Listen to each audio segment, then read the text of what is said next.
Aquí tenemos un segundo ejemplo de análisis de gráficas. En este caso vemos que la gráfica es una función discontinua porque no hay una línea, ¿verdad? Que vaya sin división. Aquí, por ejemplo, se fracciona, ¿verdad? Entonces eso hace que cambien algunas cositas en el análisis. Vamos a ver. El dominio de la función sería, otra vez, empezando desde la izquierda, podríamos decir que arranca en menos 5, de eso no hay duda. Pero después avanza hasta el menos 1. Aquí podemos ver que está abierto, pero acá está cerrado. Entonces, cuando ocurre esto, podríamos decir que en X no hay ningún salto, porque el menos 1, si bien es cierto, no es pareja del 4, sí es pareja del 2. Entonces, no hay ningún número acá en X que no se esté utilizando en el dominio. La función avanza y avanza y avanza y nos encontramos con una flecha que apunta hacia la derecha, por lo tanto va para más infinito. Quisiera aprovechar para aclarar que aunque esta flecha apunte hacia abajo, no nos interesa eso cuando estamos hallando el dominio, porque en el dominio lo que nos interesa es si apunta a la izquierda o a la derecha. Que apunte hacia arriba o hacia abajo nos interesa para calcular el ámbito, que es lo que vamos a hacer de inmediato. El ámbito, entonces, hacemos el análisis de abajo hacia arriba y con lo primero que nos encontramos justamente es con la flecha que hablábamos hace un momento, una flecha que apunta hacia abajo. Eso significa que el ámbito viene desde menos infinito. Pero aquí sí ocurre algo con el ámbito. El ámbito va a ir subiendo de menos infinito, sube, sube, sube hasta el número 2. Exactamente en el 2 hay un salto en la función, ve, aquí la hace discontinua en Y. Entonces la función llega hasta el 2 cerrado a como está ahí. Y a eso le vamos a unir la otra parte de la función que empezaría, que arranca en el 4, por decirlo así. O sea, vean que brinca y después aparece de nuevo en el 4. Pero también ahí ocurre algo interesante. No es que va de 4 a más infinito, sino que al quedarse ahí constante, cuando una función en Y tiene una parte constante, no apunta hacia ningún infinito, ni el negativo, ni el positivo, ni nada, ni siquiera hay flecha. Y aunque hubiese flecha, si hubiese una flecha para la izquierda, indicaría que en X viene de menos infinito, no que en Y vaya para más infinito, ¿ok? Entonces, cuando hay una línea así horizontal, solamente en Y se está utilizando un número. ¿Cuál sería? ¿Cuál puede usted observar? Sí, el 4. Pero usted me puede decir, no, porque es que en el 4 está abierto. Si está abierto acá, significa que el 4 no es pareja del menos 1. Pero el 4 sí es la imagen de todos los números desde el menos 5 hasta el menos 1 sin incluirlo. O sea, el 4 es la imagen de menos 5, de menos 4, de menos 3, de menos 2.5, de menos 2, de cualquier número real que se encuentre desde el menos 5 hasta el menos 1 sin incluirlo, tienen como imagen al 4. Así que en el ámbito está el intervalo de menos infinito a 2 y además solito, por decirlo así, como en bingo, el 4. Y por eso lo vamos a poner entre llaves, porque solo es él. Además del intervalo estaría solo el 4. ¿Ok? Entonces vemos que este huequito acá, solamente en este caso nos estaría indicando que el menos 1 no tiene dos imágenes, porque de hecho si tuviese dos imágenes, esa gráfica no sería una función, dado que una preimagen solo puede tener una imagen. Vamos con la parte de los intervalos de monotonía o el régimen de variación. ¿Dónde es estrictamente esa función? No tiene ninguna parte estrictamente creciente. Recuerden que habíamos dicho que poníamos a una persona a la izquierda y le decimos ahora sí, camine sobre la línea. Si él camina sobre la línea de izquierda a derecha, diríamos que aquí tiene una parte que es constante, ¿verdad? Y después salta o se tira hacia abajo y vuelve a aparecer acá a la altura del 2 en el menos 1 en X y de ahí en adelante, si ya llega aquí, ¿qué va a hacer de aquí en adelante? Decrecer, pero creciente, no tiene ninguna parte que sea estrictamente creciente. Entonces este conjunto diríamos que es vacío. Decreciente, estrictamente decreciente, ¿dónde va a ser? ¿A partir de qué valor estamos claros que es estrictamente decreciente?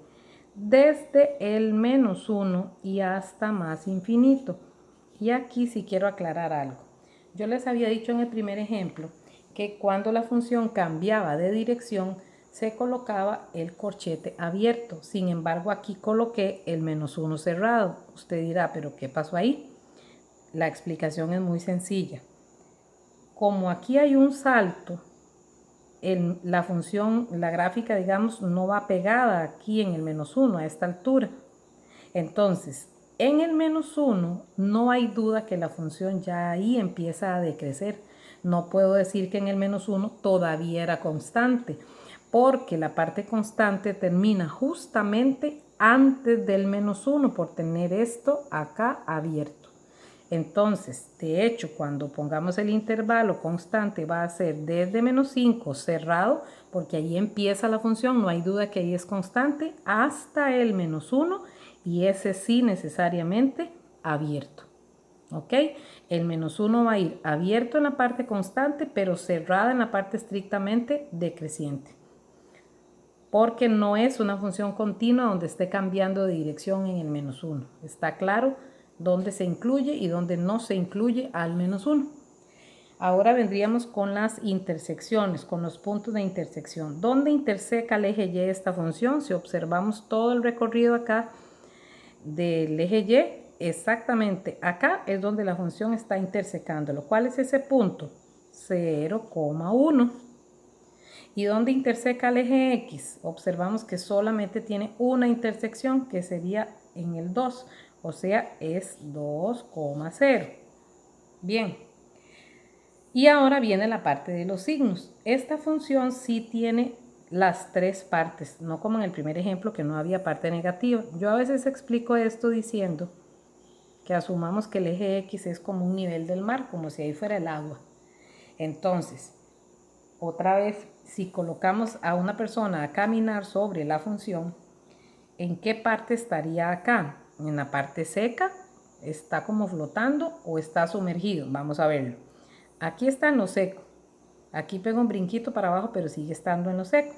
Baja, baja, baja. ¿Hasta en qué momento tocaría el agua? Justamente donde? En el 2, ¿verdad? Y después del 2 y hasta más infinito, quedaría debajo del agua. ¿Cómo interpretaríamos eso en cuestión de signos? ¿Ok? Siempre que esté arriba del agua, esta parte va a ser la parte positiva. Vean que ahí no importa si está a la izquierda o a la derecha del eje Y, está arriba. Una vez que atraviesa el agua y va de ahí hacia abajo, entonces podríamos decir que ahí sigue negativo y ya nunca deja de ser negativo, ¿verdad? Porque avanza hasta más infinito siendo negativo. Y no va a ser ni negativo ni positivo justamente en este punto. Podríamos decir que es como si estuviese flotando ahí, como cuando en el momento justo donde tocó el agua no era ni positivo ni negativo, estaba en el límite. Entonces ahí es igual a 0. A esto es lo que le llamamos la intersección con el eje X o los ceros de la función, que en este caso solo hay uno. Entonces, ¿cuál será el intervalo donde la función es negativa? De donde tocó el agua en adelante. Pero en el 2 no es negativa, es después del 2. Entonces, ¿cómo hago para indicar que es después del 2? Exacto, colocando que es abierto. De 2 a más infinito sigue siendo negativo por los siglos de los siglos. ¿Dónde la función es positiva o mayor que 0? En la parte donde está arriba del agua, en lo seco. ¿Cuál es esa parte? Desde el menos 5, aquí lo podemos unir porque no está brincando en nada, siempre se está usando el menos 1. Entonces sería desde el menos 5 hasta el 2, siempre estuvo arriba. En el menos 5 arrancó, entonces no hay duda que ahí está arriba, en la parte positiva. Hasta el 2, pero ese 2 tendría que ir abierto. Abierto acá y abierto acá. Eso nos indica que en el puro 2, exactamente en el número 2, la función no es ni mayor que 0 ni menor que 0. Es igual a 0. Por lo tanto, ese es el número que tiene que ir acá. Si la función cortase 2 o más veces al eje X, como a veces hay funciones que suben, bajan y atraviesan al eje X más de una vez, entonces igual la respuesta iría entre llaves, pero separado por comas, porque habrían varios valores de X donde la función es igual a 0. Igual aquí entonces en las intersecciones con X habrían más de un punto. Ok, vemos que esta gráfica es un poquito diferente a la que habíamos visto en el primer ejemplo. Y así podemos ir haciendo diferentes análisis con cada una de estas características.